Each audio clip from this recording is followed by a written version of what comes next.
And welcome back, everyone. Today I played in the 7th round of the FIDE Candidates tournament being held here in Madrid, Spain, against Jan-Krzysztof Duda with the black pieces, the very famous Polish superstar. All right, let's jump right into the game. So the game starts with d4, and now I play knight f6. Now, one funny thing, actually, that I should say before we dive into the game is that prior to the game, there are generally some guests who make the first move at various boards. Now, today we had a guest who was going to make the move in my game against Duda, and Duda said d4, and the ceremonial first move that was played was e4. So actually, it's kind of funny that Duda told the guest to play d4 and she heard it as e4. So one little tidbit, one little lighter note before we get into the game. So the game starts with d4. I play knight f6, c4, e6. Now Duda plays knight c3. I go bishop b4.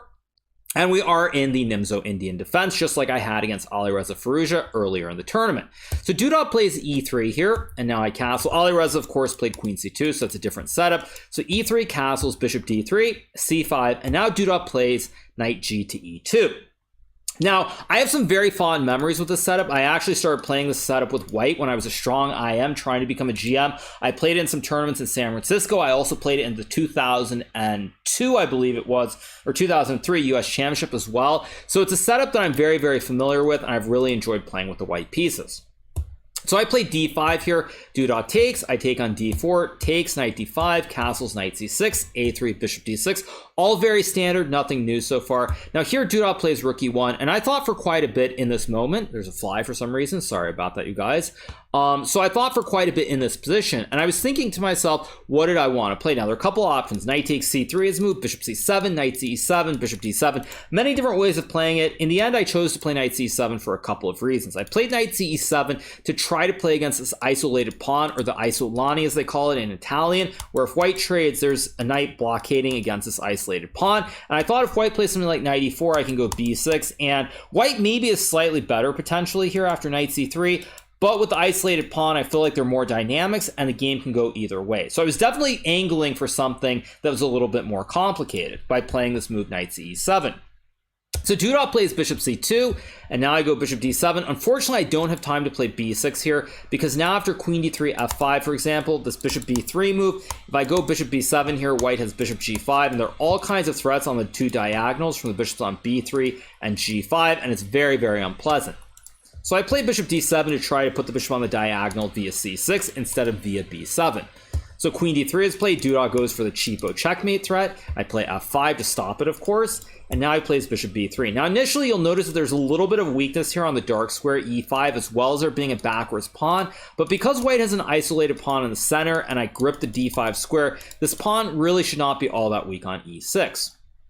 So Duda plays bishop b3, and now the big point behind why I played bishop d7 and I did not go b6 is revealed as I play queen b6, targeting the bishop on b3. So here Duda thought for a bit. He decided to trade on d5. Now I was very disappointed to see this because I saw this line from a distance, but I figured that in this position it should be close to equal, and I don't really see many chances for either side. I actually was hoping that Duda would play something different, like maybe he'd go like bishop a2 and still try to line up a bishop g5, or maybe takes and play something like, not knight c3, sorry, something like bishop g5. But at the end of the day, he makes the most practical decision. He gives up the bishop pair, but at the same time, he no longer has a weakness on d4, and this e file potentially could be a problem for me if white can put a bishop on e5 or even a rook on e5 later on. So after bishop f4, I play rook a e8 here, and now Duda plays g3. If white were to play a random move, for example, say white plays a move like rook a d1, this would be a huge blunder because now I can sack the rook for the knight on e2. If white takes back, now I have two bishops for the rook. And if white takes on d6, then of course I can just trade the rooks, and now I have an extra bishop here.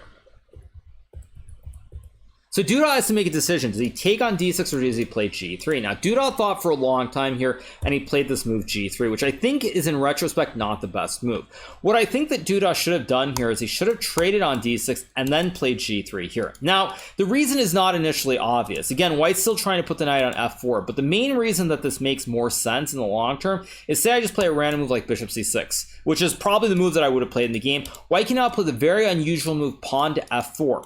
And the reason that this is so good for white is eventually white will be able to plant the rook on e5 and take space in the center of the board. So for example, if I go rook e4 trying to stack, white can play knight c3 to remove the rook from e4, and after we trade, Let's say I play g6, rook e5. Now white has a really good grip in the center. The rook on e5 targets d5. It's permanently guarded here. I have a light square bishop, so I can't remove it either, and white can eventually stack on the e file.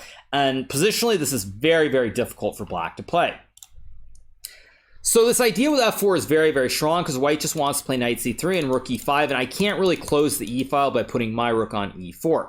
So if Duda had done this, he would have probably been able to claim a significant advantage. Again, at the board, very hard to see. I don't think either of us spotted this idea with f4 because it doesn't feel right. Knight f4 feels like the knight belongs on f4 just because it targets d5, and it's supported by pawns on g3 and h4 potentially. So it's a very unusual idea, but it's probably what Duda should have played.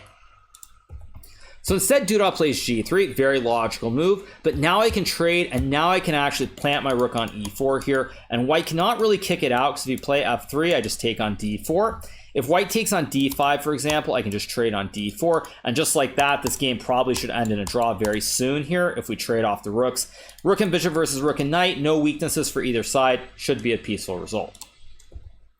Now here, the other problem for white is that if white tries to trade here, there are a couple of options. Now, I can take with the f-pawn here, and after queen d2, queen d6, h4, stopping this g5 move, white can maybe claim a slight advantage, but during the game, I actually became very optimistic because I realized I could take with the d-pawn, and now after queen c4, for example, I can go rook f7, followed by g5 and f4. I now have no weaknesses as my pawn chain is connected here, and white's pawn on d4 is actually a little bit weak, so it gets kind of scary. Additionally, the light square is a little bit loose around the king since white has played g3, and I'm starting to get really optimistic about my chances if this were to occur. But unfortunately, Duda plays rook e d1, and now I go bishop c6 to guard the pawn on d5, and now he plays h4, preventing this g5 pawn push. Now I can never really remove the knight from f4, so I play h6 to go g5, he goes h5. If I ever try g5, he goes n peasant with h takes g6 here. So I can never really play g5, and if I go g6, it's going to be very hard to play h6 because, say, I just make a random move. Now the pawn on g6 hangs, and if I go, let's just show the concept here. If I ever get h6, and white can maybe even go h5, g5, and knight g6 to plop the knight on e5 and get the jumbo pony once again. So after h4, it feels a little bit unpleasant, but I keep playing logical moves. I play rook f e8 to take control of the only open file on the board here, which is the e file with the double stack. Again, when you have rooks and there are open files, rooks generally belong on those open files. So white can't really contest the e file because of the stack, so I should have enough counterplay. So Duda plays queen c3, and now I play g6, sort of a waiting move. I actually, during the game in my mind, as I was thinking about the possibilities here, whether it was bishop a4, g6, or maybe a5 or a6, I actually thought g6 feels wrong, but I'm going to play it anyway. And sure enough, as I'm realizing now, the computer says after g6, white is quite a bit better. So my intuition from streaming and otherwise was actually correct here when I thought it was bad, but I did it anyway, and I lived to tell the tale. So I played g6, and now Duda plays b4, which I think is a huge mistake. Again, as I've highlighted, really the big question in this position is my passive bishop and whether white can ever get the knight into e5 or c5. If white could magically plop the knight on e5, this is really, really bad for black potentially. Sure enough, actually, in this exact position, computer says after f4, black is fine, but that's beside the point as we're talking about the themes. So white really would like to get the knight to e5, but the problem by playing b4 here is now I have the very nasty move bishop to a4.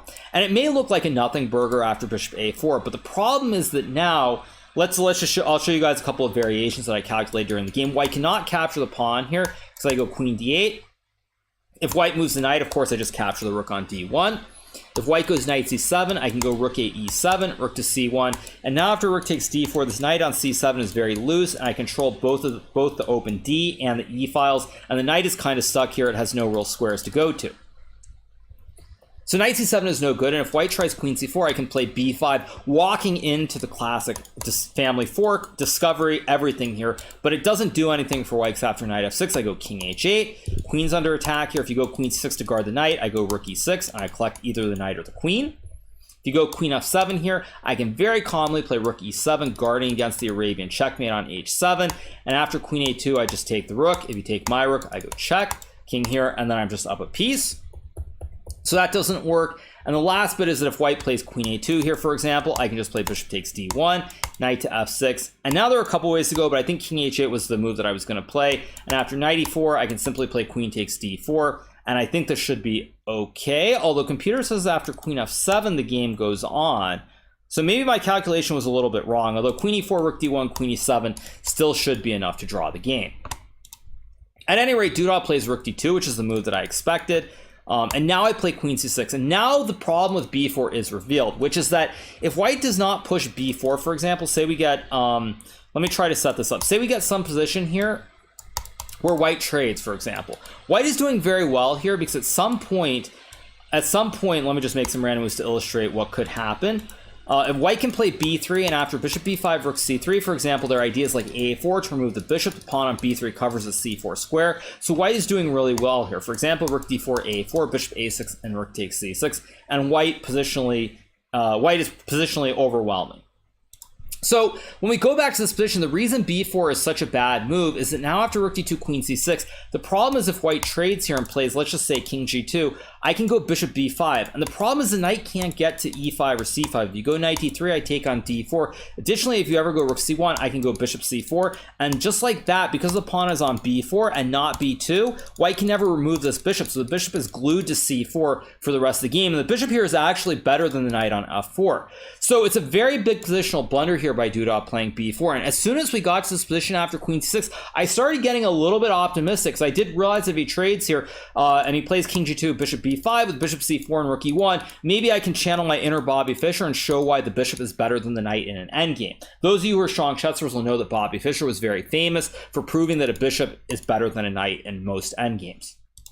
Unfortunately, Duda realizes the danger, and now he plays queen c5, which is probably the best move here. And after this move, there really just isn't a whole lot that I can do. The game really is going to peter out. So I go rook e1 check, we trade, he goes king g2, and now I trade. I could have tried bishop b5 here, because if white takes on d5, you actually lose the game because of this pin. I pick up the pony, so you can't do that. But I realized that after bishop b5, even something like rook c2, and there just isn't much happening. I can maybe go bishop c4 here to keep the game alive, but after king h2, what am I really playing for? At some point, I'll have to trade the queens, and with only rook and bishop versus rook and knight, it should be a draw, unless I can somehow get h6 to g5, which doesn't really exist due to the weak pawn on g6 here. So I thought for a little bit, but I decided, better to be safe than sorry, so I trade. I go bishop c6 here, guarding the pawn. He plays rook e2, and now I go rook d1. Duda plays knight e6 to guard the pawn on d4. Now I go bishop d7, and now he plays knight d8, which is a little bit of a surprising move. King f3 would have been a simpler way just to force a draw here in this endgame with rook e7, and everything kind of comes off the board, and this should be a draw with perfect play. But Duda plays knight d8, which gave me a chance to potentially play king f8 here. Now, I ended up taking on d4 for a couple of reasons. First of all, after king f8, I thought knight e6 itself, that some endgame like this might possibly, c6 or h5 might possibly be draws here. So I didn't see any value. Additionally, white has this move rook b2 here, and after king e7, knight b7, rook d4, maybe white has knight a5, rook a4, and some kind of c6, rook a5, rook b7, and I didn't really see how I could win this position. I thought, again, it should be a draw, but maybe there's some kind of little bit of risk here in the situation. So I didn't really see the point in playing king f8 when I basically calculated that rook takes d4 leads to a draw. So he goes rook e7, bishop c6. Now here Duda takes on c6. He could have taken on b7, and after trade, rook c4 takes rook c5. The computer initially gives white a big advantage, but after king f3, d4, white will have to go back, and after rook c3, a4, rook a3, this should be a draw here after a5, d3, king d2. And now I can play many different things. I can play h5. I can also just go king f8. And this should be a draw. Worst case, we get to an end game like this where I'm down a pawn, but with a 3 versus 2 on the king side, this should be a draw with pretty simple play here from me. So the computer, when it gives the big edge, it's sort of saying that white can play on, but there isn't anything special. But Duda plays knight c6 instead, which leads straight to a drawn endgame after takes, rook c7, I go rook a4, he takes, I take, he goes rook d6, attacking the pawn on d5. Now I have to go rook c3. If I try to save the pawn with rook d3, after c6, I'd be a little bit careful, because if I go a5, c7, rook c3, now rook d8 would win the game.